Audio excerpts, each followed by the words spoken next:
Okay, good evening. It is November 7th. This is the C4 meeting. Your co-chairs are Commissioner Paul Savas and Mayor Brian Hodson. The meeting is yours. Fabulous. Paul, are you leading this tonight or am I? I'll let you lead it, sir. Okay. Well, wonderful. Well, good evening, everyone. Happy post-election for those of you that were had the pleasure and honor of running and spending money for a volunteer position. Congratulations. The things that we do over and over again. No, it's for the love of Clackamas County, right? And our cities. So, well, good. We're gonna start with the Pledge of Allegiance. So, Trent, if you'll throw up a flag there, sir.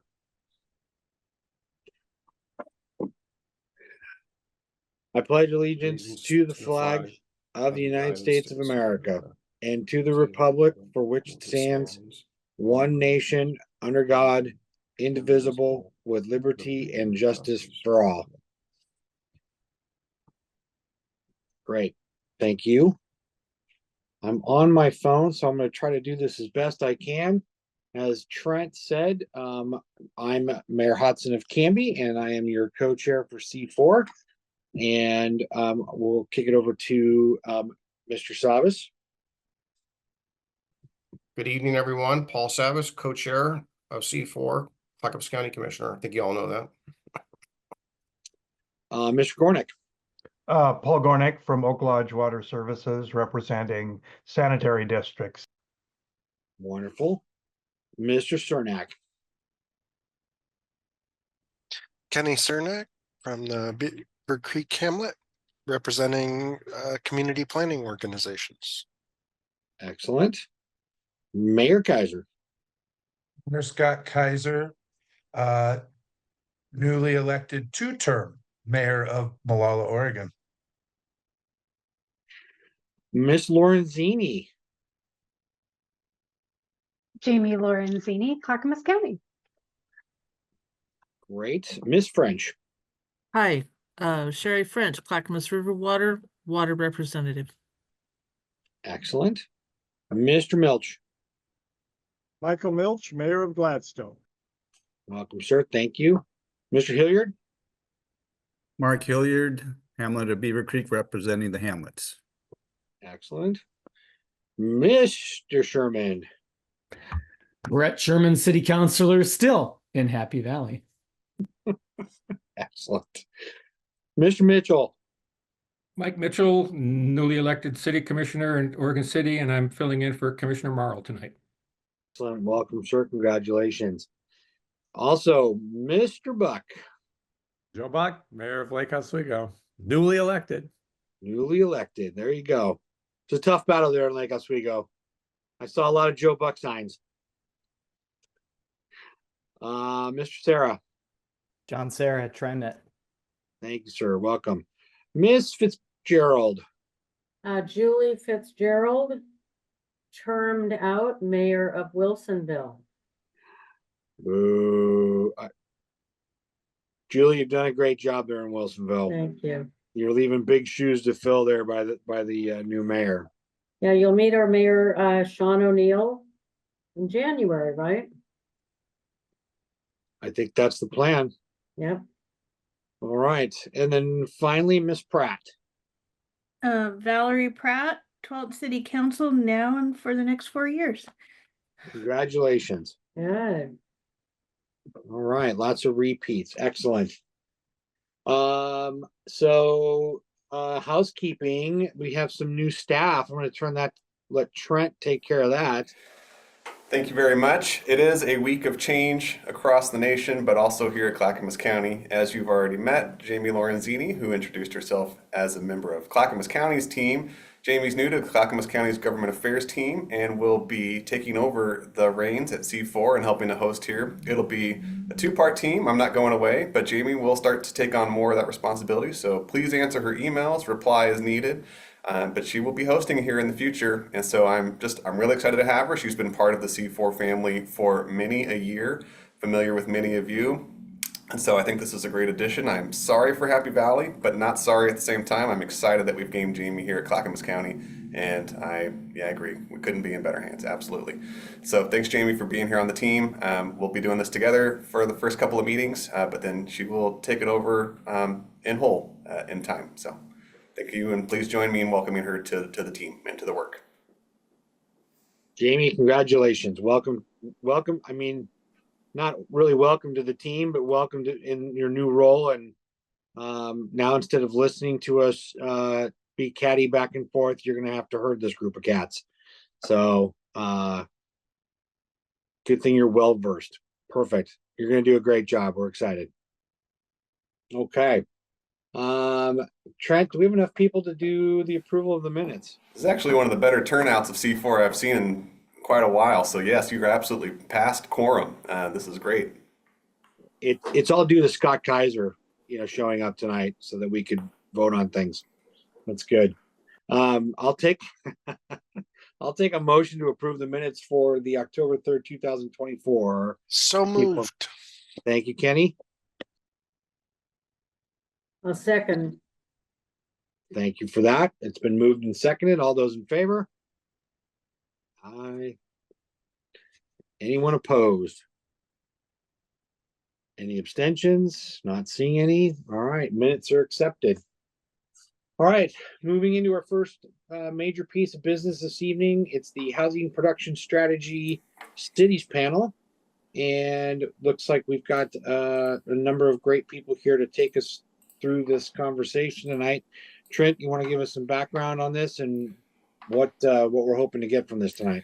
Yes, I'm actually going to let Jamie introduce this one as she will be hosting our panel while I move the panel into the meeting room. Well, hey there, everyone. By way of background, in 2019, the Oregon legislature passed House Bill 2003, which aims to help communities meet housing needs. The law requires cities with more than 10,000 people to study future housing needs of their community and develop strategies to help meet those needs. What's a little bit unique is that here within the metro boundary, cities update their housing capacity analyses every 6 years. And outside of the metro boundary, cities follow an 8-year mandate or update cycle. More to tonight's purpose, House Bill 2003 requires cities above 10,000 population to adopt a housing production strategy within 1 year of completing their housing capacity analyses. This strategy must include specific actions that a city plans to take, like changing regulations or offering financial incentives to help encourage the development of necessary housing types identified by the analysis. This evening, we have invited a panel of technical experts to learn more about the process, challenges, and the practical logistics of developing a housing production strategy. Our panel is very special. It consists of technical staff from a variety of Clackamas jurisdictions that are in the process of or have recently completed a housing production strategy. We'll begin tonight with a facilitated discussion, after which there will be time for question and answer. Before we jump into discussion though, I'd like to do some introductions. Panelists, when I call on you, would you please share your name, your agency, and what your role was in the development of your housing production strategy? Why don't we start with Laura Turway from Happy Valley? Good evening, Laura Turway. I serve the City of Happy Valley as planning manager and am managing the housing production strategy, of which we are not yet adopted partway through. You'll learn more in a little bit. All right, Joseph, Milwaukee. Joseph Brulio, first time caller, long time listener here. I'm the community development director and / acting assistant city manager for the city of Milwaukee. Myself and Laura Weigel, the planning manager here, we're kind of the leads on our housing capacity analysis and housing production strategy. And we adopted ours about a year and some change ago. Great. Mac from Malala. Hey, good evening, everyone. My name is Matt Kortha. I'm the assistant city manager of Malala, community development director, kind of. Anyways, my role in the housing production strategy was I was the lead administrator and also contributed as a planner. So just kind of involved in the whole process, start to finish. All Oh, right, and then where we are with it, sorry, we have adopted it once, but had to go back and talk specifically to developers. So that's what we're doing. great. And our final panelist this evening is Erin Eggman from Tualatin. Hi, everyone. Thanks for having me tonight. As she mentioned, my name is Erin Engman. I'm a senior planner at the City of Tualatin, and tonight I'm filling in for Steve Coper, who is our Assistant Community Development Director. He was actually the lead manager on this project, but fortunately, he's a great mentor, so I was able to sit in on some of the PMT meetings and have been helping him implement this HPS. So happy to be here tonight. Thank you. Great. Thank you, everyone. In the facilitated conversation, I'll call on folks in the same order. And with that, we'll jump into the facilitated discussion, beginning with the first question. And for the audience, all of the questions we're asking tonight are included in your packet materials. Beginning with question 1, cities, what resources did you need to begin developing your housing production strategy? And how long did it take to complete the process? Laura. Thank you. We needed a lot. We submitted a grant to DLCD for planning assistance in July of 2023. It took 9 months to get an IGA. Some of that was related to the funding of the grant. Because it took so long to get the grant going and to start the work, we actually received an extension for how much time we had to actually adopt our HPS, but we expect adoption in February. All right, Joseph. Yeah, thanks, Jamie. Money was a big deal. I mean, with all the housing, the House bills and state statutes that are coming down the pike, right? They're great ideas, but it's hard for staff to get the resources. Hard for cities and counties to get the resources, both financially and just time to do it. So DLCD, thankfully, we got a grant through them, $100,000+, which really enabled us to be able to do the work and hire a contractor to help do the work. We hired out Echo Northwest, who was fantastic, in my opinion. And it took us about just over a year, probably about 14-15 months to get nuts to soup. So. Okay. Mac. All right, thanks. Yeah, common theme, money. I think that's pretty much what you hear on everything we have to do as cities, right? Money and capacity, which kind of run hand in hand, of course. For us, I think we might have had one more experience that might differ a little bit from some of the other organizations in that we ended up getting there was a dearth of available consultants to do the work. We were able to get a grant through DLCD as well. So we ended up having to utilize a consultant that was relatively unknown in order to meet the timelines. And that, I think, ended up causing the one issue that we have to go back and mitigate, is that they just weren't very experienced, and we don't have the staff capacity to be terribly hands-on with all of this stuff. So yeah, I think money and capacity were the biggest things, but expertise is really important. So when you guys are selecting a consultant, make sure you select wisely. Thank you. And finally, Erin. So our story is a little bit unique in that we did our housing production strategy in 2021, and stars kind of aligned because we were doing this larger visioning project called Tualatin 2040, where we were looking to address kind of long range needs, including our housing needs. So through that project, we used general fund allocations to finance a housing capacity analysis and a buildable lands inventory. And then we were lucky to get a grant soon after completing those projects to secure a DLCD-led consultant. So we were assigned Echo Northwest, and they were great to work with. And it resulted in an HPS about a year later.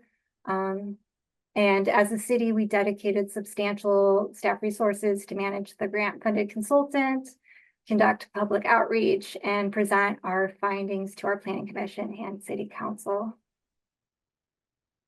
Excellent. Let's move on to our next question.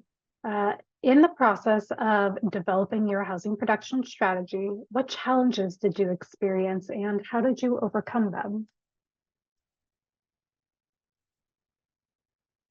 Laura. Thanks. So as Jamie mentioned, the point of the housing production strategy is to come up with a bundle of strategies beyond what you're currently doing to address some of the types of houses you need that you've already identified in previous work. And there is some acknowledgement about what you're currently doing, but because the needs are different for every jurisdiction, the strategies are different, the impacts of those strategies are all very different, there is no magic number of how many strategies you need to do. So it's unclear if you have the correct number or the correct mix of strategies, and jurisdictions that have already have approved HPSs vary in how many strategies and to what extent their strategies advance housing. And so we have yet to go to the council. In 2 weeks, we're going to go to a planning commission and city council joint work session where we present a list of strategies. The list of strategies that came to us from our consultant, who is actually a DLCD consultant or contracted with DLCD through our grant, had 30 strategies, and our planning department would implement most of them. And that is myself plus 2 senior planners that would be doing that work. Also, there's funding. We're a little bit financially constrained. We're one of the lowest permanent tax rates in the state. So there's that to think about. In all fairness to the consultant, they don't really know what our capacity is, all the other work that we're working on, and they also don't know what the state will accept. So it is a issue of a sort of changing goalpost. We narrowed it down to 20 strategies and we put them into buckets for things that we need to advance or specific items we need to address from our prior work. And so at our work session, we are going to have everyone rank those strategies and give us comments on those strategies. And so hopefully we can come up with a recommendation that the city can achieve, but ultimately it's up to the city council to make the list and adopt the list anyway. So that was our challenge, was trying to figure out where we are going or where we need to go in addition to all the work that we're already doing. Excellent. Joseph. Yeah, that's great, Laura. Actually, it's very similar to us. I'll say, for maybe just change it up a little bit. What's interesting about for Milwaukee is we had a Milwaukee housing affordability strategy before House Bill 2003. So I was super annoyed that we had to do something in addition to what we already had. As Laura said, you get some credit, but not much.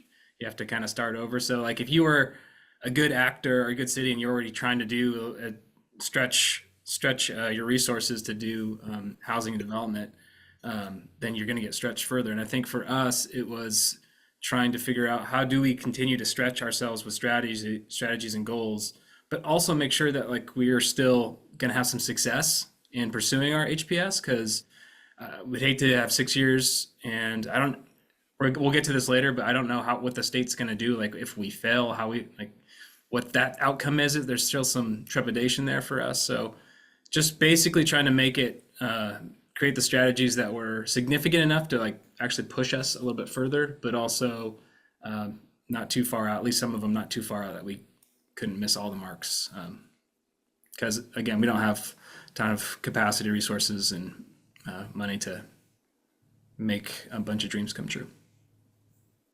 Okay, I'm hearing some common themes around capacity constraints, some ambiguity from the state. Mac, tell us about your experience. Yeah, absolutely. And I think I absolutely have to echo what Joseph and Laura said. I think you guys are going to hear a lot of that tonight. I apologize, but it's factual. And another element to the capacity issues that we've run into is, all of these strategies require fairly substantial program building, as well as then, program administration and management. And you need to have the staff to do that. But at the same time, many of the strategies are surrounding the speed at which permits are approved. Well, when you take both your planners out and have them focusing on building strategies, it becomes really hard to keep up with both things, right? Because smaller cities, have less capacity to do some of this work. It feels like I think what we would have liked to see is maybe a right size approach for the size of city and what should be there as far as considering the capacity of a given city. And now you can do that manually. However, that leads back to the ambiguity issue that Laura brought up in that, hey, okay, if we adopt 3 of these that we can actually implement in 3 years and do them, that's probably not going to be enough for DLCD, but we don't know until we try it. So I'm not a big fan of hiding the ball, and I feel like a lot of the DLCD processes end up that way. If you read the OAR, it says one thing and you could follow it to the letter. I'm a recovering attorney. I know how to follow the letter of the law. And yet it can be found insufficient. We heard from Laura in Milwaukee, who works with Joseph, and she described the exact same process that we used, but our HPS was rejected. And they literally used the exact same process that Malala did. My eyes were saucers when I heard her talking about it.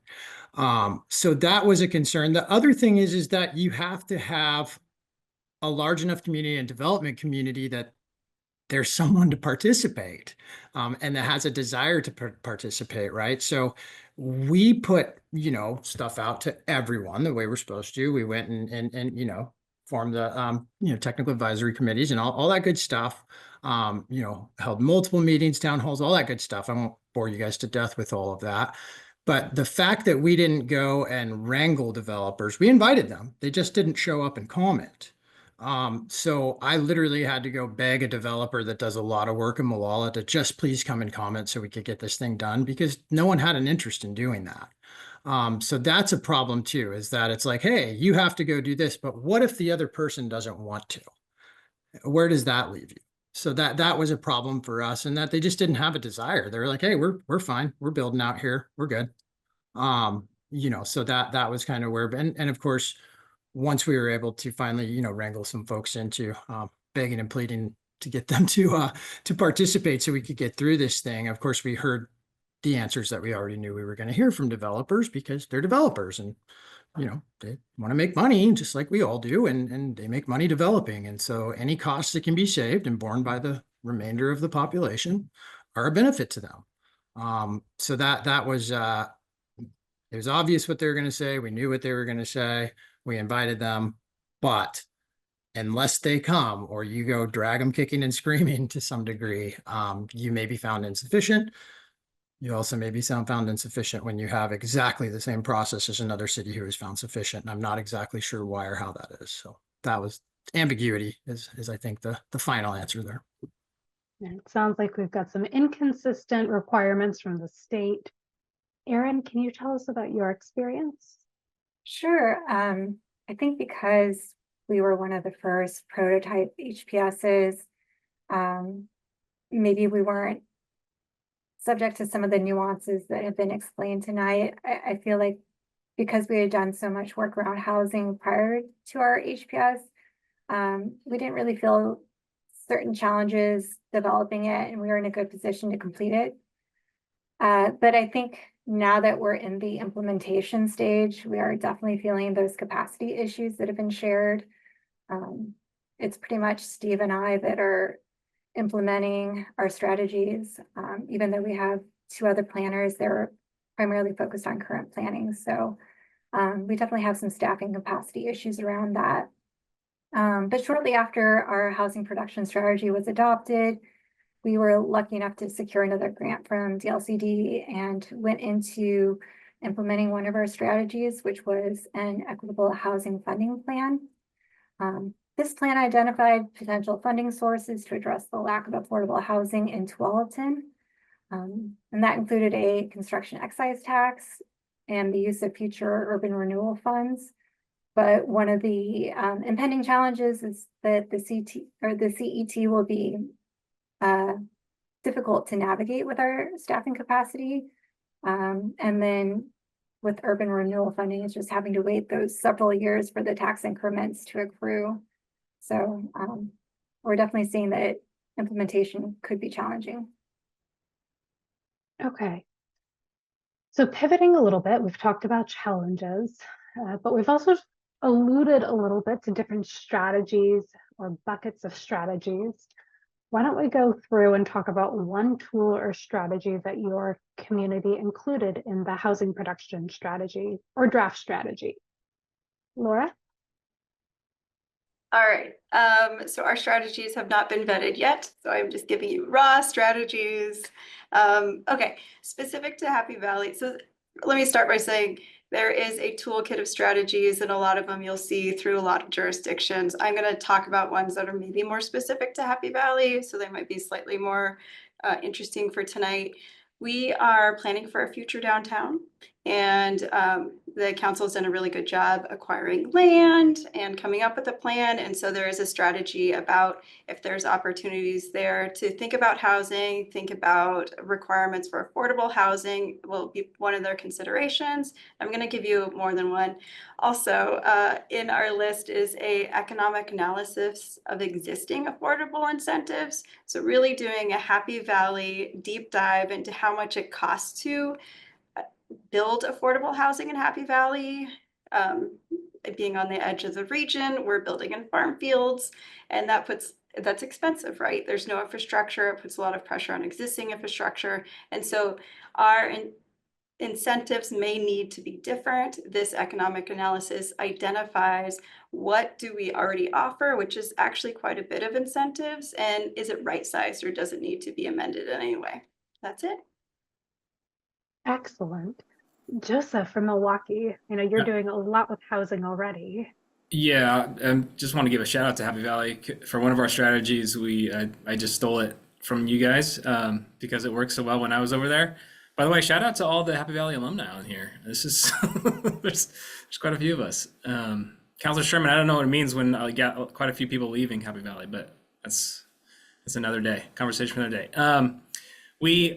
We are going to, and in the middle of drafting our affordable housing incentive code. Happy Valley has something similar, but essentially it's things like if you are going to provide a development that has a certain percentage of affordable housing, 80% area median income, then we will offer you density bonuses and variations of or various guideline adjustments. So parking reductions and things of that nature. So we think that's a low hanging fruit. It's one of those things we know we can be successful in just doing and accomplishing.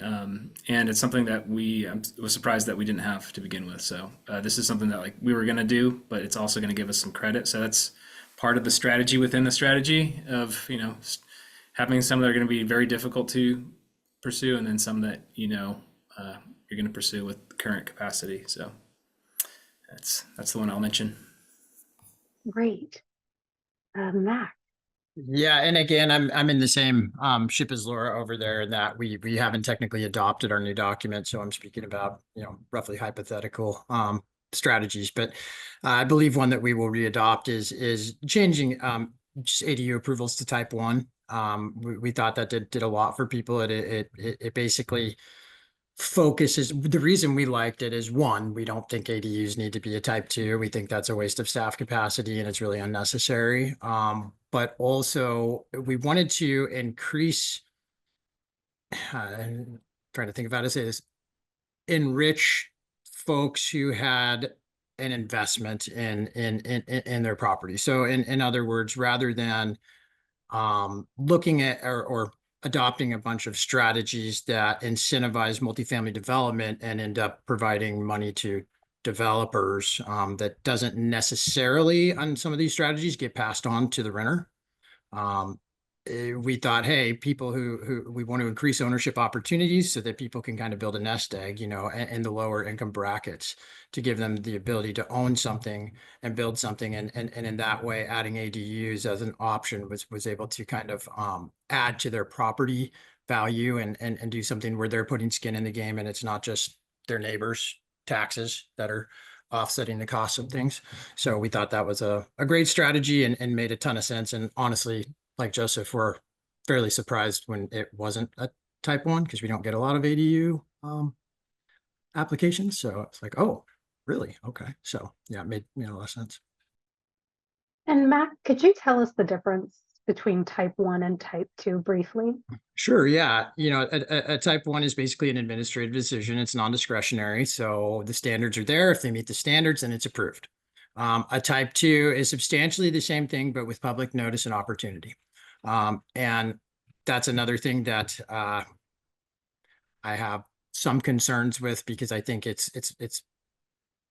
a little bit misleading to folks, the notice and opportunity, because if staff has found that they met the standards and we're doing our job right, there's really nothing for anyone to comment on, is the reality of it. And so they feel cheated when they come in and they say, hey, I don't want an ADU in my neighbor's yard. And it's like, oh, cool, but that doesn't go to any of the criteria. I'm sorry. And so that one feels, it's a tough one. So we were glad to get it into the type 1 realms and see that the state was on board with that too. Or will be glad to, I should say. I gotcha. So it sounds like you're improving public outreach and engagement in the process. Erin. Yeah, so kind of what I wrote up is similar to what Laura spoke to, where we've kind of built our HPS strategies around buckets. So we kind of looked at our housing capacity analysis and found where we're deficient in certain areas regarding housing, and then just kind of built our buckets around that. So for Tualatin specifically, that included support for affordable housing development at less than 60% AMI, the promotion of broader ranges of housing types, particularly townhome and multifamily units, preservation of naturally occurring affordable housing, and looking at some of our codes and density standards in the high density and mixed use zones. Fantastic. Thank you, Erin. Okay, well, let's keep moving. Now that we've talked a little bit about strategies, a little bit about your timeline for implementation, panelists, you've mentioned some constraints. Ideally, to implement your strategies, if they are approved or have already been approved, what additional resources do you need? Laura. I'm going to default to other jurisdictions that have adopted. Unclear what we'll need based on the mix that we adopt, but I'm sure we all save time, money, and people. Nailed it. Yeah, there are a couple strategies that we don't have the funding for. They're like land banking for one. You need money to buy land in order to land bank. Yeah, that's good. Revolving loan fund. You have no.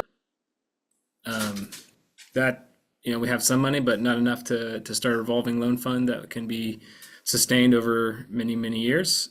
So where that's going to come from, I'm not clear on, but it's in our strategy, so we're going to have to figure it out. And I think that's the point the state's trying to do, is at least push us to think creatively and hopefully unlock some of these partnerships and solutions. So we're definitely going to need money and partners.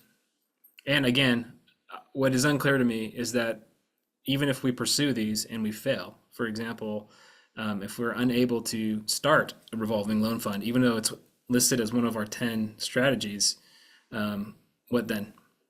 Now, as far as on the state side, is that like, cool, you guys tried, or you guys tried hard enough, or like, you didn't try hard enough, actually? That's still unclear to me, but things to think about. Okay, interesting. Mac. Yeah, and I think Joseph's concerns are shared, and I think that actually steered much of the community and probably the council. I'm going to speak as if our currently adopted and approved HPS is there, because it's going to be the same strategies at the end of the day.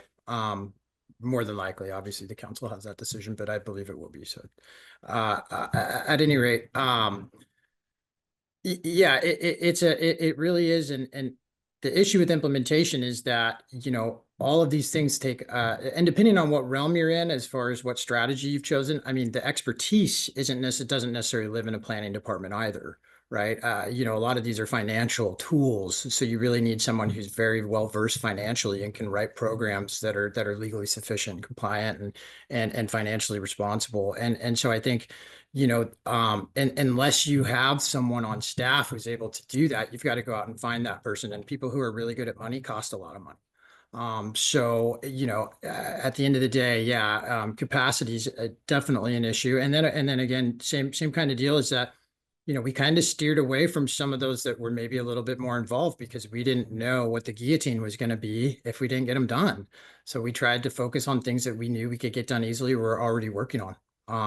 The other thing with Molalla that might be a little bit different is we're a little bit smaller than these other cities, for one, and for two, one of the questions I asked at the outset was, we're exceeding what we're expected to produce under the governor's demand, for or request or mandate or whatever it is.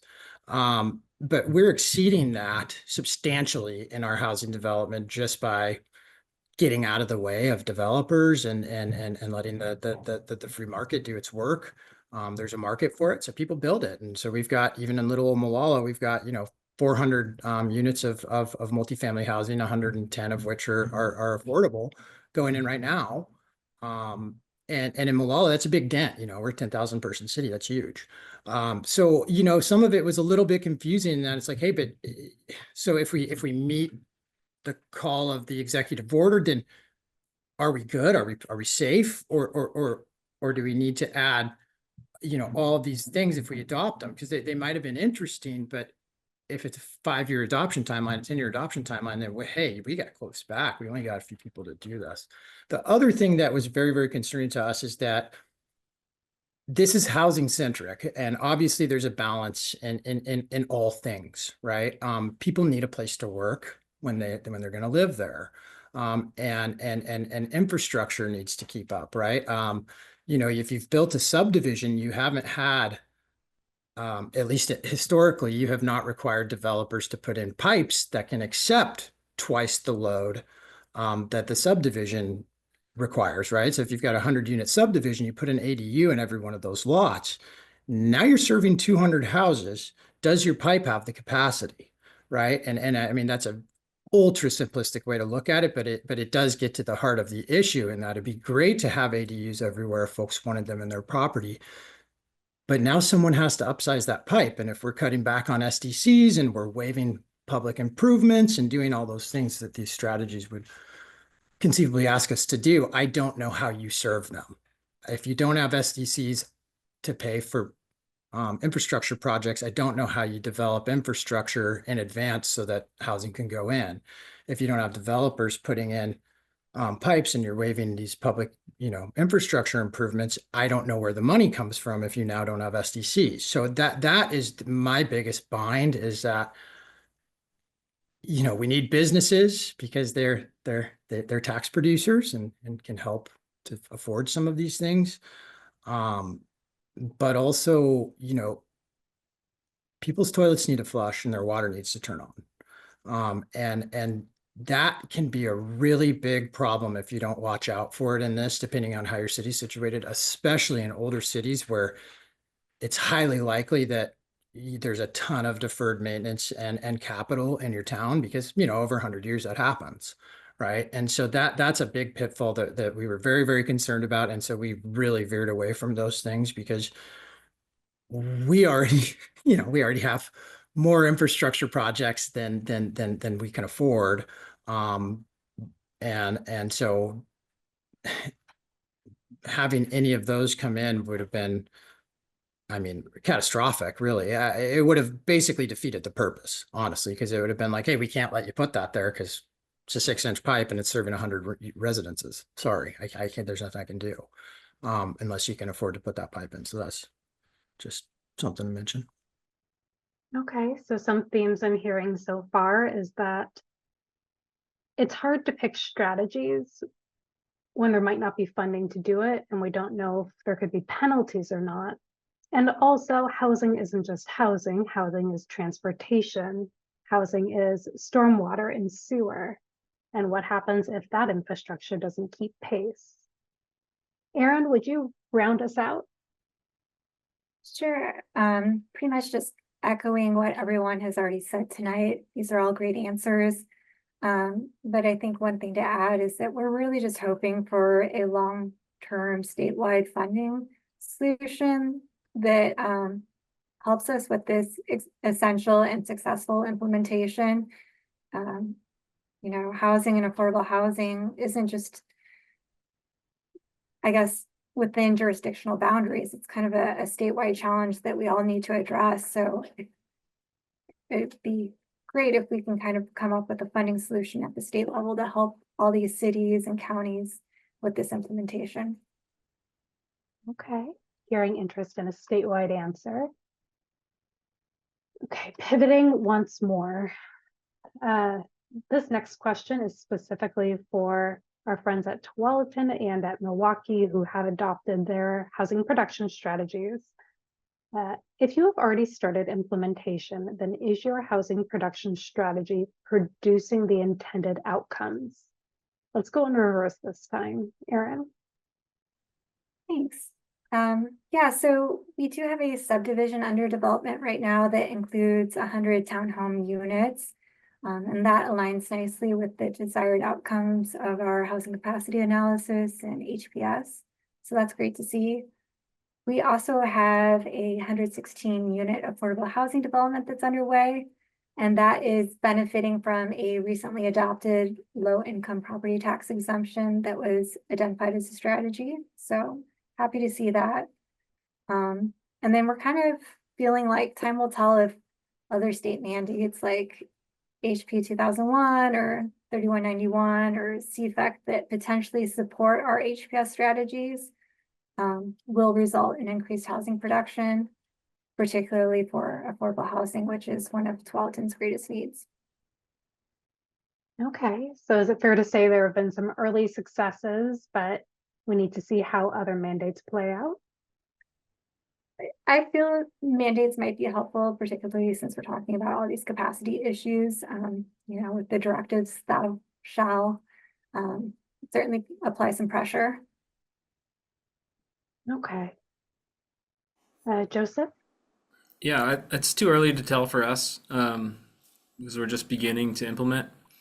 So we'll see if we can create some of those outcomes. I will say that previous housing policy at the city through our affordability strategy prior to this is we are seeing some outcomes. Our construction excise tax, we're able to help fund hundreds of affordable housing or income restricted units, one being Hillside, Commissioner Savas has been a part of, and very happy to be a partner in that.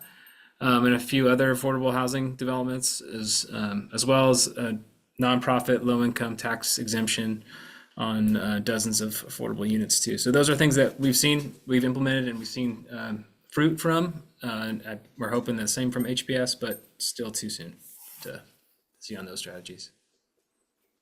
Okay, too soon to tell. Our final moderated discussion this evening might be a good summary question, but as other communities prepare to develop a housing production strategy, is there a state or process requirement that needs to be clarified? Laura? All right, good question.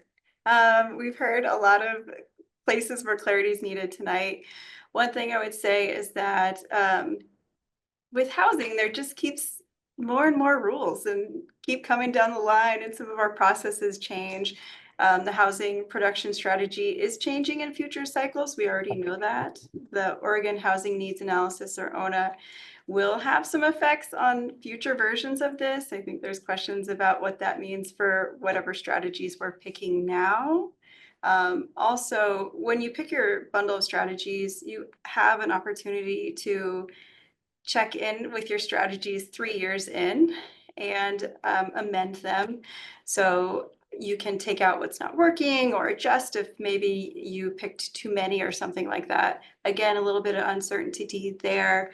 But one of the things, not exactly answering your question, but one of the things for elected officials when picking these strategies is, I would imagine it's quite hard to pick a list of strategies, including things like construction excise tax, when you don't really know how it would be implemented or the details or the needs of it. So you haven't fully worked out each individual system. You're just saying, that you'll pursue it. So we're a little bit sensitive to how we're writing some of our strategies. So like construction excise tax is an item that is on the list for the council to consider, but rather than saying implementing construction excise tax, maybe pursue it, learn a little bit more about it, and then at that mid-cycle review or at the end of the review, then you can kind of make educated decisions about if you want to implement it. So there is, in general, some uncertainty as to these bundle of strategies because you haven't fully vetted them out yet, and you're kind of committing to doing that. So for other communities, just sort of a word to the wise, we think, to just be sensitive on what you are actually committing to. I gotcha. So wording matters in how we present things to DLCD. Joseph. Yeah, I think those are wise words, Laura.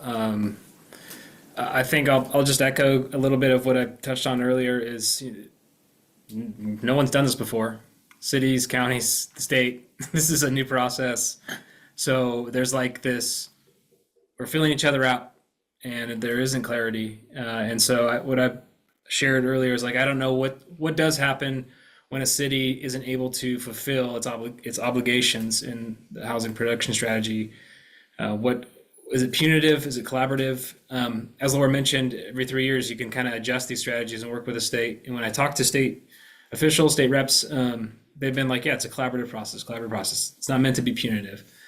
So that's positive and optimistic. It's just since so much of it's out of my control and out of the city's control, it's just as scary because we don't have the hammer. The state has the hammer, right? So that's just something that is concerning to me and still needs to be clarified. But we'll find out. That just takes time and starting this new process. But it's something that does keep me awake at night at times. Oh no. Well, it sounds like that ambiguity at the very least is a barrier to being a good partner. Mac. Oh gosh, I mean, at this point I feel like I could do it in my sleep. Working on my second one in less than a year. Yeah, so I mean, there's not much process clarification left for me. But if any of your folks have any questions, we've been through the ringer, so I can certainly answer them for them. That's about all I've got. I mean, we've got it pretty well dialed at this point. All right, C4, you heard it from Mac. You can put them on speed dial. Aaron. Yeah, pretty much just echoing all the good answers that were already delivered. Like Happy Valley, we were very careful about how we worded some of our strategies too, just for that very reason. And we also feel like we're building the ship as we're flying it. So we also are a little uneasy about some of the ramifications and expectations, particularly like what is the expectation of a good faith effort to implement these items. But we've also heard from DLCD that yes, this is collaborative. So we'll just lean into that and be hopeful. Excellent. So it sounds like there's a lot of trust that's required to go through this process. Thank you, panelists. This concludes the moderated part of the conversation. At this point, we'd like to open up the conversation to the audience and welcome questions. Commissioner Savas, would you be interested in leading this part of the conversation? Sure. Mayor Milch, you had your hand up. It's always helpful with C4 when you can hear from other cities when we haven't gone, those of us who haven't gone through it yet, get this kind of advice and insight. So thank you for that. We talked about transportation and other issues as helping to guide our strategies on developing housing. And I'm wondering how much there also needs to be somewhat of a regional strategy. Every city's doing this individually, but would it help if Gladstone consulted with Oregon City or Milwaukee, or is Clackamas County required to do a study like this for the unincorporated communities of Clackamas County too? And should we be consulting with them? And I'm not sure what those strategies would be. Is it good to be the only city around who who doesn't waive their SDCs or doesn't have a construction excise tax, it seems like what your neighbor is doing might have some impact on what strategy you choose. Any thoughts on that?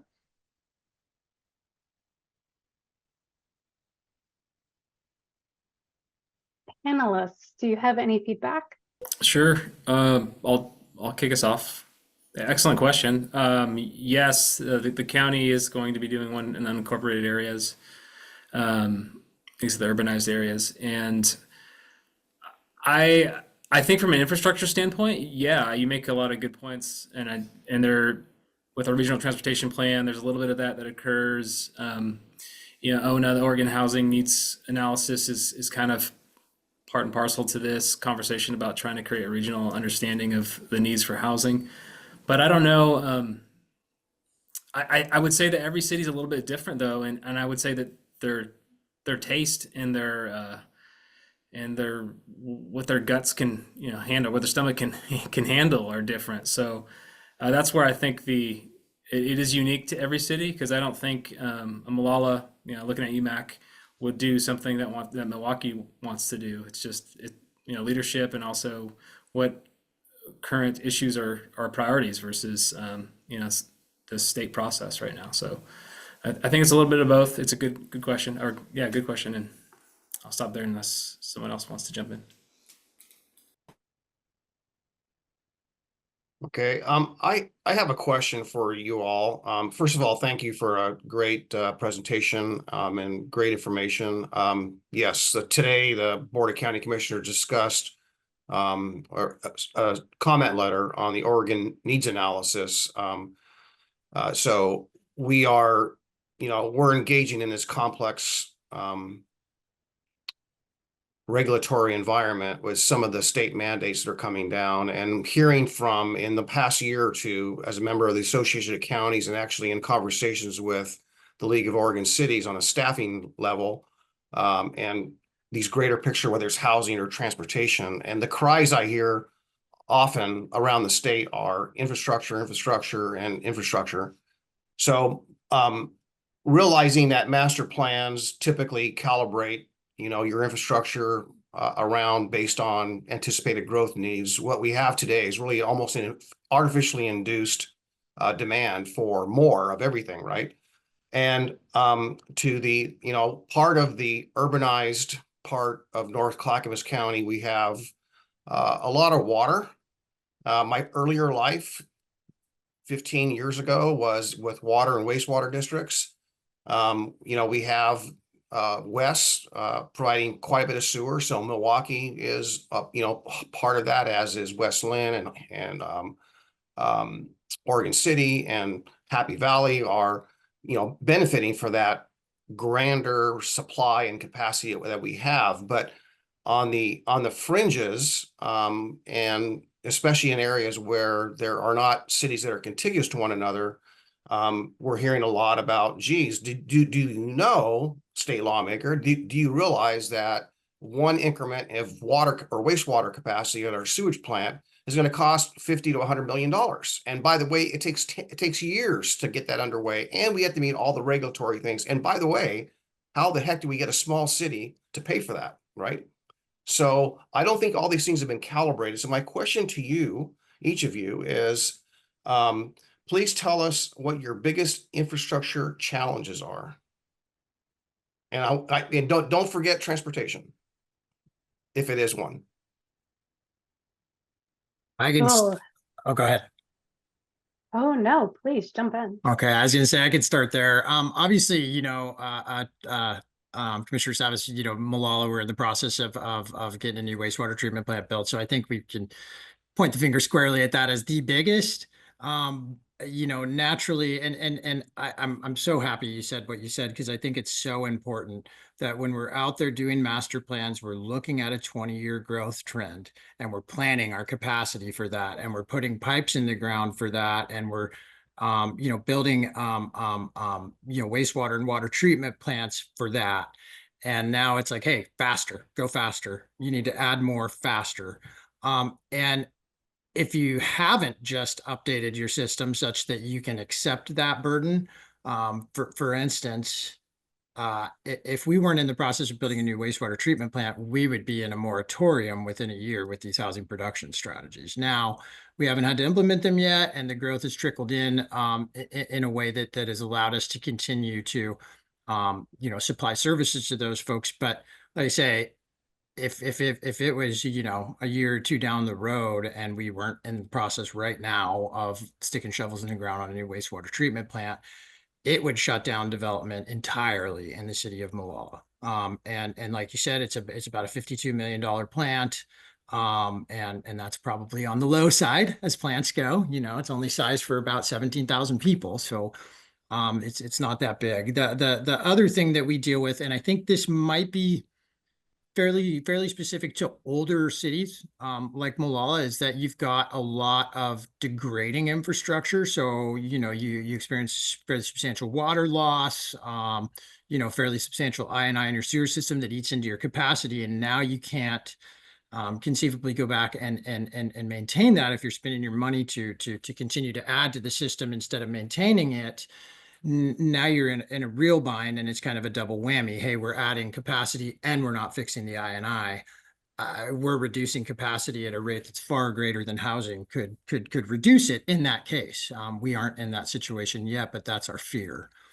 So for us, it's wastewater, and I'd be willing to wager you're going to hear that from mostly everyone. Transportation is obviously an issue for everyone, but at the end of the day, even if it's a gravel road, you could drive across it. You can't flush your toilet into no pipe. So that's kind of the issue here. We're lucky to have the Molalla River and fairly substantial water rights and a fairly new treatment plant that's modular in nature, and it allows us to add to it relatively easily and cheaper than it might be for a new plant. So that's not as big of a concern, always a concern, but not as big of a concern today. Definitely wastewater for us. Thank you. Thank you. Anyone else want to respond to that question? I can pop in. I feel like I should start with Sunrise for City of Happy Valley. So transportation, we already have another intersection in Multnomah County that people pay into because it's overloaded over there. So all sorts of things, not a lot of infrastructure.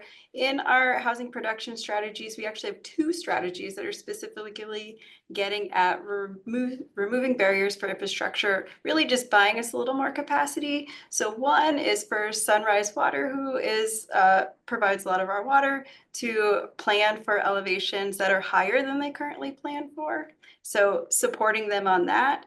Happy Valley is different because we have a handful of other agencies that provide services that we cannot control. And so some of our strategies talk about supporting other agencies in doing that. Another strategy that's similar, but it relates to transportation, is the intersection of 212 and 224. And we created a design to buy us a little bit more capacity to have more housing and jobs for a little bit longer. And so one of the strategies is to work with ODOT to help implement that construction project. So some of our strategies are more us supporting. Again, how are we doing enough to support if we can't actually implement it? But all the infrastructure needs in Happy Valley, of course. Great. Anyone else want to chime in on that? Yeah, I'll just echo it. For us, we're an old city, mostly built out, quite frankly, and so our wet utilities are by far need tons of attention due to deferred maintenance. But the issue that I think most cities is we have the ghost city underneath the city, which are these pipes that aren't sexy for folks to see a water project go on, even though, as Mac was saying, like you'll hear it if your toilet doesn't flush or water doesn't come out of the faucet. People want to see the transportation projects first. Those are what they see. But we're struggling with the fact that we actually need to put more money into our wet utilities, and maybe we can layer both. But the transportation side is just difficult because everybody wants to see those first and foremost. Yeah, that's probably the biggest unknown for a lot of people. I mean, I would love to have one of you all that, when you're replacing a water line, dig that water line up and start bringing some state legislators to look how decrepit those are that have been there for ages, right?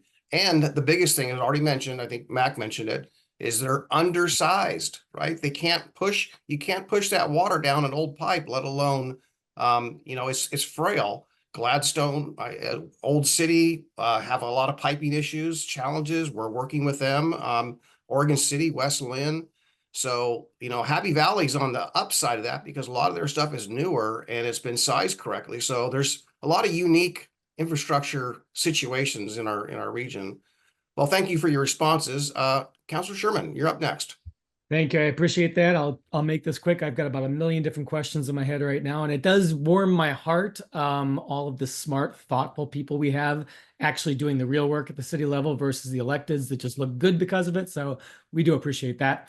So what I'm always trying to kind of wrap my head around is as we've met with DLCD and they are very collaborative and they're like, hey, we're going to help you guys do this. But the problem is that's not how it's written. And so we're always kind of concerned about what's the ultimate outcome. And I think, one of the things I have kind of a hard time with, and I will, preface this by saying that, we haven't seen any actual results yet of the work of city staff. But from what we've seen initially as a council, a lot of times it seems like the rules really, they nibble around the edges. We're really not getting to the meat of what the actual issues are. And yes, maybe if you combine 20 different things, you can move the needle a little bit. But it's always about cost sharing. That's all it is, just shifting it to somebody else, making sure that the general public or the developer or somebody has to pay for this. And the state's not willing to do that. And so it gets pushed down. I'm going to start to rant here for a second. So sorry about that, gets pushed down to the city level. And what I'm trying to kind of think through and figure out as we do this is, first and foremost, each of the cities that I hear talking tonight, and many that I've worked with, other cities as well, we're doing everything we can to build. We are very, very pro building. So the kind of the initial thrust is, hey, you guys aren't doing enough. You need to do more. And we don't build houses. The cities don't build that. So it requires an active partner on the other side.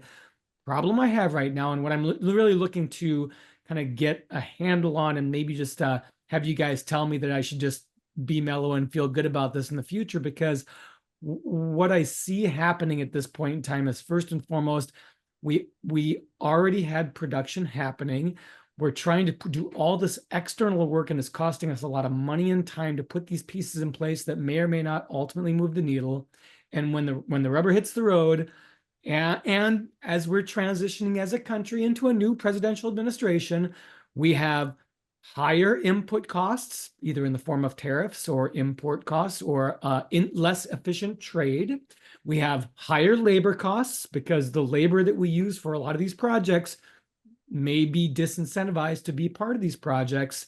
And at the local level, land costs are incredibly high. And I think it maybe have been Laura, I'm not sure who was talking about land banking, but we as a city don't have the capacity to actively increase that land amount that we can use to reduce costs. So I'm not sure if we do fall short, I'm not sure how we actually get the needle to move forward. So, again, as an elected, I'm not seeing the details. Are you seeing more opportunities as you're putting these pieces in place that this actually could work and move the needle? Or is it more kind of that we hope it's going to work and the result might be good? Kind of start with the Hippocratic oath first, do no harm, and then we move forward. So any comments on that? I really didn't ask a question, but just help me feel better and so I can sleep at night. Thank you.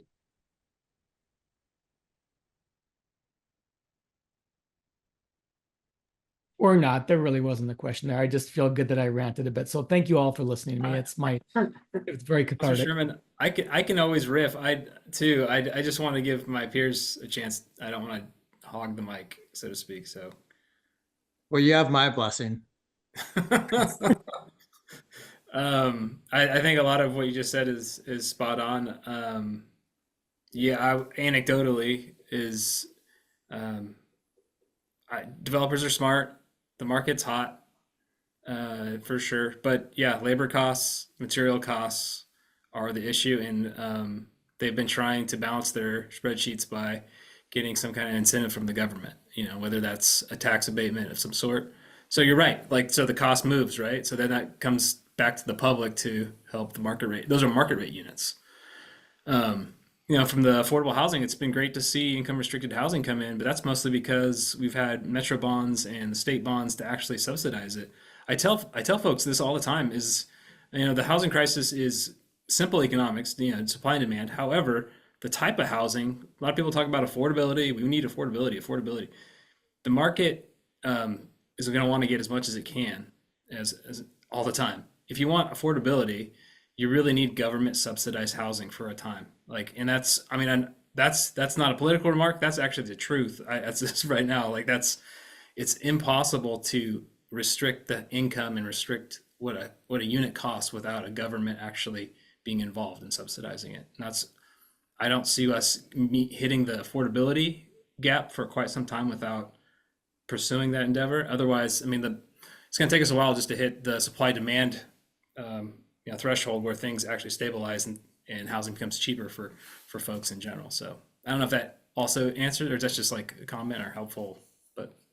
Yeah, and I think I want to add to that a little bit. Just give you guys an anecdote. Is that we had an affordable housing complex going in about, I think it's 100 units, and they were really lobbying hard the county commissioners to try and get some some special financing and other things. There options that are out there. And so a couple of the county commissioners came out and took a look, and one of them asked an amazing question that I thought was just right to the heart of the matter. If we give you money, are you going to lower the rent? You guys know what the answer was. So that's where we become concerned, is it's like, hey, we're going to offer some of this tax increment finance, some of these other things. If we were going to do that, there are programs that can guarantee it. And those are probably good ones, but the ones that it's just, hey, here's a check for you. The other thing we've seen is that the state is in its own way, right? We all know that a lot of the multifamily and lower income stuff is being built on state highways, for obvious reasons, mass transit and all those good things, right? And really, to speed things up, I mean, we can complete an entire development with a good developer who's working with us in, a year, let's just say, for something. Whereas once you involve ODOT, you've doubled that. You've absolutely doubled that. There's no way around it. Not to mention, you've probably tripled the cost for a massively over-engineered road. So that's just food for thought too, and we've shared that obviously with folks, but it's like, hey, the only thing that's slowing these folks down, state, is you. And we're ready. So it's a really interesting dynamic where I feel like the finger has been pointed in the direction of cities inappropriately. Cities are just trying to provide services and make sure they can keep up with those things. And I get it. There are bad actors out there, no matter who you are, in different places. And that's life. But by and large, what I've seen from cities is that everyone's trying to meet those growth curves that have been projected in their master plans and keep up with their master planning documents to the extent that their cash flow allows that. And the housing that kind of comes with it. And so that's been a real concern for us, is that any monies that do get shuffled that way, whether it be in the form of SDC credits or waived public improvements, it usually doesn't get back to that person that needs the low income housing, in my experience. And that's just my experience. Thanks for your reply. Counselor Pratt. Hi, gotta love the unfunded mandates from the state. And the staff, I'm just gonna say, I know we only have 2 staff people working on this and they're overloaded, so I can't imagine what it's like for these smaller cities. My question though is, so we have this implemented and, we have the goals and strategic actions, and I really think our city's done pretty well moving forward with these, but there's no way we're going to do all of these things. It's just impossible. So what happens when we hit the 6-year mark? Do we get told we failed because we can't possibly do all these things? Does anybody know what happens at that point? Or did they say, oh, you tried? Or don't I think do I know have what the administrative rule says, but it's also fairly ambiguous.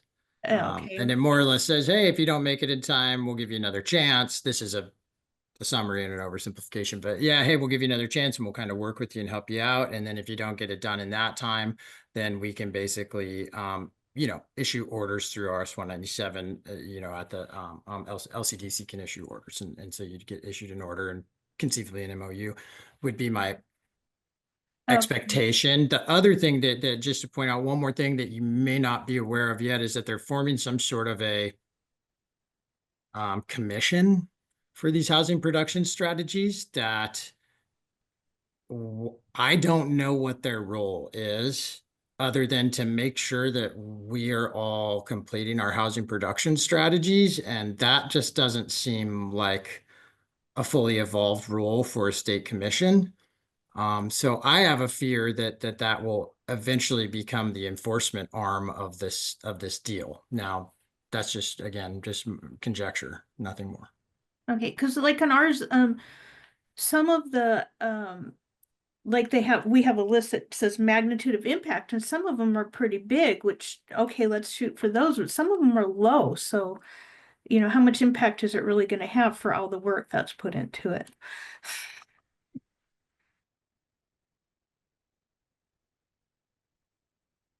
I'll just share that I think we're waiting for that determination. It's yet to be determined. It'll be interesting to see what happens once we get to the reporting phase. Yeah, the discussion with the county commissioners today regard to the Oregon Housing Needs Analysis, a comment letter that we were talking about. Apparently, there's some language that suggests that if you're not keeping pace with your peers, that there'll be some kind of, I won't say a takeover, but maybe it's something like that, where they basically seize control of the ability to provide housing, whatever that looks like. I don't know, but to me, that seems heavy-handed, and I think that the challenge is going to be that you have some people that are far away, who don't know your town, don't know your issues, don't know your infrastructure, don't know your population, and unfunded. I don't know how they're actually going to govern that kind of activity. So I'm quite concerned that it's going to come apart. It doesn't seem very intelligent. I'm just going to say it. Does not seem very smart. I think they've just gone too far and not understanding the challenges we're all facing, and the complexity of it all. I think they got building the housing part down. I don't think they have all the other stuff that goes with it. So moving on, Sherry French. Well, first of all, I want to say I think this is one of the best meetings we've had in a long time. The input from all these individuals from different cities, that's an eye-opener for me. I'd like to ask Laura, representing Happy Valley, and you mentioned Sunrise Water Authority, planning for elevations to provide water. Sunrise gets its water from Clackamas River Water and from South Fork Water Authority. And elevation is a problem. Happy Valley is hugely growing, huge. And it is a challenge for them because we're back to the word infrastructure. We have to provide water, but Happy Valley, I mean, the elevation is a problem. So, but it takes money. And and for all of you, and I'm hearing, I'm amazed at the information you all had. How the state steps in and says, you got to do this, you got to do this, you got to do this. Well, I'm looking at these cities, and I grew up at Karis. My husband grew up around Molalla. And even today, I mean, they're not flourishing big cities. We're small. I think one of the things that we could do, all of us, and I think the C4 has the capacity to do this, if we unite, is to tell, try to these guys in the state legislature and stuff, they pass this stuff, and have they ever seen a water line? Have they ever seen how much pipe or the size or what it takes or look at the cost? They put these initiatives in and say, oh, you got to have this affordable housing, you got to do this, and then just leave it. And then, you're trying to hustle to meet these things. And sometimes, as was stated tonight, you just can't do it. But how, I mean, you're at a loss. I think this is where C4 can really assist all of you, is what we've heard tonight is to pass this on to the state, to get a hold of our legislatures and say, hey, you want us to do this? That's fine. But you're going to have to help us. It's just like Clackamas River water. We budget out for our infrastructure. We've got infrastructure with pipes that are almost 100 years old and obviously way out of date. So, and then people get mad and upset because you raise their rates. Same way with wastewater, same way with electricity, same way with everything else. I think this is an opportunity, and this group tonight has been awesome. I think this is a group of people, and if we really work together and let our legislatures know, or bring them out here, say, hey, let's take a field trip. Do you know where your water comes from? Do you know how it gets there? I've had members of the legislature that have come out and looked at our facilities and how we get the water and where it goes and what it takes. It's an eye opener. You don't just turn on the tap and flush your toilet and it's guaranteed. There's a lot that goes into it. But Laura, I did want to ask you about you did mention Sunrise and the elevation problem and their plans for that. Um, I can tell you that Sunrise um, is working on that, and it takes a lot. They're going to have to, they've got to have huge pumps, they've got to have reservoirs, you know, getting water up to that elevation. Some of that right now in what Happy Valley is 700 and some feet. Um, but I just have to say, and Paul Gornick from Oak Lodge, who represents wastewater, and he'll probably agree. It's a tough situation. Um, these are essential things, and they keep putting in these. I haven't seen these implementations on electricity or some other things. It's like transportation in Molalla.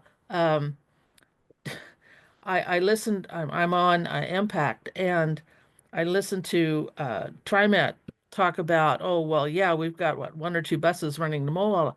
Well, maybe we need more. People can move out to other jobs, better paying jobs than that area.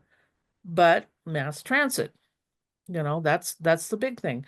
But I guess my point is to say that, this is going to take a village. And we don't know what's going to come in the future. I mean, we've just changed. There's going to be a bunch of changes that are coming, um, hopefully for the better. But I think C4 has a real opportunity here to step up and make an influence. We've done it before. We can do it again. And Commissioner Savas, kudos to you. Um, I've said that to some people. You're probably the only Republican I would ever vote for, but you do a good job because you're not one or the other. You're for the people. And I listen to you, and you're very intelligent with everything. And we can do this. I mean, we can make an influence. You start putting pressure on these legislators, they don't know how to deal with that. They don't know what's going on. They don't know how things work. I'm all in favor of them, coming out and going to the Oak Lodge wastewater plant. Hey, how does that work? And really making them see how what is needed, what has to be done. You can't sit there and allow them just to say, hey, you know what, I tell you what, let's just do this, and they can figure it out, and then, whatever. So I'm urging C4 to really work together to fix these problems. Thanks for your comments, Sherry, and Mayor Kaiser. First off, I'd like to say that, hey, Sherry, we don't have TriMet here. We're not a metro city. I'm sure Mr. Sarah's getting ready to come on, but we actually have South Clackamas Transit here. So, but my question is, some of the panelists have brought up this word, the state wants more density. And Commissioner Savas, you brought up that they're bringing a plan that's very cookie cutter. And for those of you who haven't been in Molalla, our main street is an east-west road. It is 2 lanes, and it's not able to be widened. You have sidewalk on either side of the street, and this density is not necessarily, I believe, in Mollalla's best interest, because basically it's going to turn us basically what you see in Portland with the overcrowding on the streets with vehicles and everything else and traffic tie-ups. Is there, I know we're in a UGB process right now, but is there a way that we could take and go back to the state and say, listen, this isn't cookie cutter for every city. When we do this UGB process that's coming up for us, are we able to, leave the core city alone with this density? And if we extend the land out, start planning from there for density in those newer areas. This isn't Sim City. I don't know if many of you have ever played Sim City, but the tutorial of the game has you put houses next to industry and this and that. And then when the tutorial's over, you can hit edit and you can move everything to where it needs to go. Malalla's past that point. And so I'm just kind of curious from our panelists, do you see anything in the future where we can go to the state and say, is there some adaptation we can do with future UGB that will keep us from having to densify our main cores that are 50, 100 years old that can't handle it right now, just transportation wise and the way it's already structured?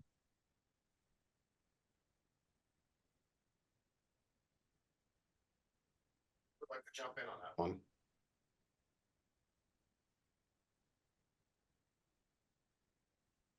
I didn't mean to scare everybody away. Let me try to relieve our city planning team here about the legislative capacities and what to expect from them. I think the issue is, and what I heard from our cities here and what I hear from county staff is that there's still a need. There's still a big housing need. And as long as there's a legislature, they will continue to try to legislate solutions in that direction, while some of the things that they are trying to implement have not yet been completed or have not yet had time to mature. And so I think some of what you can do now is hear about the good work and the challenges that have been shared by the technical experts here. Think about what those cost and think about how you want to socialize that math and talk about how you want to communicate that or show and tell what some of those issues are, because a lot of it is education, as many of you pointed out, so that when the legislature starts back up here in January, on January 21 for 2025, you are prepared, or your city is prepared, or your elected officials are prepared, or the county is prepared to go and show, hey, this is what that's going to cost, right? And so that's a really big, important message. And solidifying your voice from conversations like this around how you want to do that together, I think is the best thing that you can do to prepare for it. But starting to translate some of these requirements that are coming at you from DLCD, the inventory requirements, the amount of housing you have to build, the amount of affordable housing you have to build, start to put numbers to that so that the legislature can understand how expensive that's going to be, what that looks like in real dollars, and put that next to your budget. Put that next to a pipe that you pulled out of the ground that's 80 years old and show how many holes are in it. And I would say, from my perspective, since I work in Salem during that time of year, if you got a foot of pipe that you're willing to share with me, I'm happy to take it with me and walk it around. Send it to me. I'm happy to do that. Not everybody, but like one or two of you, I'd take it. So I just continue to like start to understand that math a little bit and tighten that into an elevator speech so that you can share that with your legislator when you have those opportunities. You as elected officials in this room will have more opportunities to communicate that to your state legislators than the planning staff will. They're going to be working it through DLCD and being able to communicate those expectations. Your elected official value is to be able to socialize that math into something that they understand the expense for, and having them advocate for you to be able to deliver on those pieces. But I think you already do really good messaging here about defending your SDCs. You can't just give those up. You mentioned that today. No, understanding what that math is so that you understand what you have to go ask for. For Clackamas County, I think there was some number that was close to over 20 years. It would be about $10 billion worth of investments to do affordable housing at a certain rate for what's required for Clackamas County. That's $1 billion per biennium. That's a lot to ask the state legislature for, but we have a housing authority that doesn't have a budget like that. And Metro's not going to pass a housing bond for the region that has $1 billion just for Clackamas County for the next 10 years. So socializing that math a little bit and putting it into context so that they understand what that state legislative passage looks like when it goes that far, and how complicated it is to deliver, and how much time it takes to start the process, and to be patient while some of those things move forward. You're already talking about all of those pieces, and that's what I would encourage you to start thinking about as you get ready for 2025. Yeah, my response to, thanks, Trent. That's good advice. My response to Mayor Kaiser's question is, you have 241 partners. Those are your 241 cities in the state of Oregon. And I would use the League of Oregon Cities as your lobbying arm to get that message across. I know some of you are involved, but maybe some of you could be more involved, and bring these issues forward. When I do attend some of these meetings, state meetings, whether they're LOC or AOC, there's pretty good on some heavy topics. Sometimes there's over 100, but the last few have not been well attended. But I would just advise that would be a message as well, to just convey the same message that Trent just suggested. So, but again, the power of 241 mayors and 241 sets of city councils, that's a lot of people. That's well over 1,000, 2,000 people. Those are voices all around the state with several state legislators. But I think they need to understand that some of these goals are not really practical, and the funds just simply aren't there to do it and do it right. So I know we've taken a lot of time on this. I want to thank the panelists, and I'm going to turn this back over to staff and Mayor Hodson for the remainder of the meeting.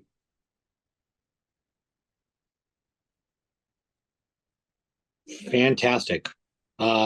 Jamie and all of the staff, thank you so much for that conversation. That was excellent. It's been a while since I think I've taken a page and a half of notes at C4, so thank you for the input.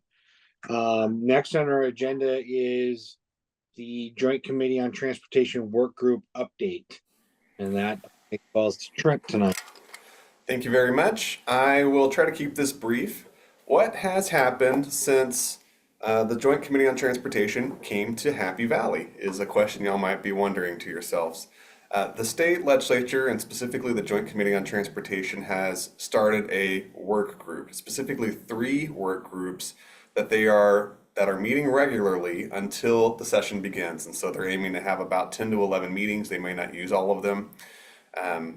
And there are 3 particular groups, and I'm going to name what they are so that you're aware of them. Then they're all publicly watchable, and you can watch the recordings of them and go back to them if you'd like to do that. One of the work groups is specific to back to basics, or you could translate that into the conversation around O&M. One of the work groups is called Public and Active Transit, so transit. And the third group is called Finishing What We Started. You might remember some of that language that we put into our Joint Values and Outcomes document here at Clackamas County, because we knew that was a conversation. And that is, so far, supposed to be specific to those projects from House Bill 2017 that were not completed, or other obligations that the state has taken on because of federal grants. So I want to kind of put a caveat in those 2 things. So for the O&M, the back to basics things, it's really a re-articulation so far. They've had 2 meetings. Each of these work groups have had 2 meetings. The back to basics work group has really focused on what is ODOT's actual need. And you've seen that presentation probably 10 times just in the last 2 months alone, as they've gone around to the Joint Committee on Transportation visits. But it's about $1.7 billion a year is what they are saying that they need in addition to what they currently have. Now, similarly, the counties have had a chance to present, and so has LOC. And AOC, the Association of Oregon Counties, has a similarly high number of about 800 million per year for all counties. If they were going to sort of identify like what would it actually take to get to the right level that we're all expected to be at. And I think the cities was proportionally high. So the point here is that you can't just have one solution for ODOT and leave out the cities and counties. So re-articulating a point that y'all have been very clear on, that the 50-30-20 formula of the State Highway Fund is critical and something worth defending to the T.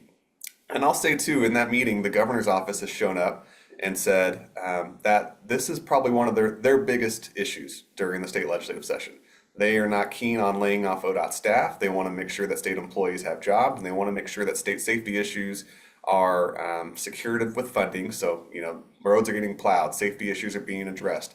And the ODOT O&M conundrum is a priority for the governor's office. So I think that will be a thing. I mean, I don't think it will be. I know it will be the thing to focus on. On the transit, public and active transit panel, specifically, they've talked about the history of the State Transportation Improvement Fund, for which you've had many conversations here at C4 about, as well as like some of the other funding mechanisms that fund not only transit, but sidewalks and other mechanisms that add to the multimodal issue. They talk a little bit too about who are users of the systems, bicycle capacity, bike lanes, and so it's a pretty robust discussion, but so far it's been information only about where our funding mechanisms coming from and what are some supportable funding mechanisms. The third group finished what we started, and Commissioner Savas is a member of that particular work group, and so he could speak to this as well if he wants to add anything to it. Again, they're focusing on the House Bill 2017 projects primarily. They have gone through a list of they went through the list of all the 2017 projects and gave a status update at one of the meetings.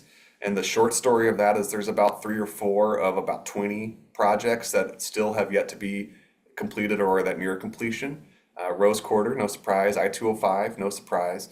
The Center Street Bridge in Salem, and that's actually 2 bridges that go in 2 different directions. And then I think more recently, there hasn't been a lot of conversation about the Dundee Newburgh bypass, but that is starting to trickle back up. And while that conversation is supposed to specifically be mostly about the House Bill 2017 projects, at their last meeting, there was I don't want to call it a scope creep conversation, but they started to talk about criteria for projects in general. And there were some conversations that, you know, how do projects get listed in a transportation package? And a state legislator very fairly said, sometimes you gotta buy votes, and projects buy votes. So while that committee is supposed to be specifically about finishing what we started in 2017, there certainly has become a lingering question about, you know, what does the scope of that actually look like, or will that criteria be used to point everything back to House Bill 2017 and just focusing on those? So stories yet to be written on that, but that's the tenor of those 3 particular meetings. I think now that the election is over, as part of a timeline, I believe that they are going to start to become more serious about funding mechanisms.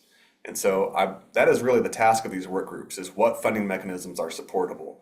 VMT has already come up several times, vehicle miles traveled for acronym folks listening. So vehicle miles traveled has come up as probably the most popular in the conversation. However, tolling continues to come up. And particularly in some of that, they talk a lot about preserving the work of the toll committees, and EMAC, the Equity Mobility Advisor Committee, is one that folks want to retain the work that came out of that, the recommendations that came out of that. So there's some nuance to the tolling conversation. Some people still want it. Some people still want to use it in select places. Some people don't like it. And most people want to preserve that EMAC conversation and the recommendations there. So a mixed bag on that. And a couple of times, sales tax specific to transportation purchases have come up. I know that that's a third rail sort of issue. Sorry to use a transportation pun there, but it is a topic that is referenced every once in a while about states who are using, you know, taxes on, like if you purchase a new vehicle, or if you're purchasing oil changes or filters for your vehicle, are those related to the usage of the road? And is that something that can be applied to transportation funding? If other states are using that money, why not? Why not Oregon? So I'm just offering here the tenor of the conversation that has not dominantly been about funding mechanisms yet, but again, now that the pressure of an election is passing us, I think that it will become a little bit more dominant. So that's the report from those. The next group of meetings happens actually next week. And so they'll have 2 meetings in November, 1 meeting in December, and I think 2 more meetings in January. And then, of course, session begins the day after MLK on January 21. Great. Trent, thank you. I think you did that all in one breath. Okay, no comment. All right. Updates and other business. JPAC update. Who's got it? I give the JPEG update. Like 11 seconds. At our last meeting, we got an update on the RUFA 1A process. There's 10 projects nominated. I think we talked about this before. We had two projects out of Clackamas County, one out of Oregon City, and one the county, this Sunrise Corridor, of course. And so those are being evaluated by Metro, and they're working with TPAC as they go through that process. We also got an update on everyone's favorite bridge, the IBR. They're going through the environmental impact statement. Lots of components and interchanges. And of course, then we're going through the environmental impact statement. They have not as of yet decided what the actual span of the bridge going across the river will look like or be. So more to come. Ever since I've been in office, it's like 10 years in office, they've been talking about this bridge. So it's funny that they haven't quite designed it yet, but I guess so. So part of the update to the RTP that we all just went through somewhat recently was doing this study on community connectors, and Clackamas County, in large part provided great feedback on the lack of transit options in a lot of our less urban communities, the suburban communities, and so Metro has started this process of this community connector, looking at alternatives, to kind of the fixed route transit. So that's very exciting. Some feedback that I provided on that, though, was that this feedback did come from the cities essentially, and there is no city representation as part of the process. Every community group under the sun is involved, but not a single member of a city. So I'm hoping that Metro will kind of revise how they're doing the engagement, perhaps on that. And then finally, we got just an introduction to the regional transportation demand management strategy. It's going to be an 18-month process being completed in December 2025. This will be the first such strategy that Metro's putting together. That's what I got.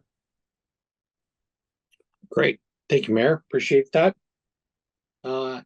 I don't know. I think Mayor Buck does a great job. He should take MPAC as well. No, okay, fine. I wasn't at the last impact. Okay, well, then I guess I can do that. So at the last meeting, we did get a long overdue update on the garbage and recycling systems facilities plan, phase 4. Just kind of focusing on, the timeline of events and the last update that Metro Council received on community drop-off depots, reuse and repair, organics, commercial transfer stations. And I think really the feedback quite often is kind of on the functionality and how distributed these locations are.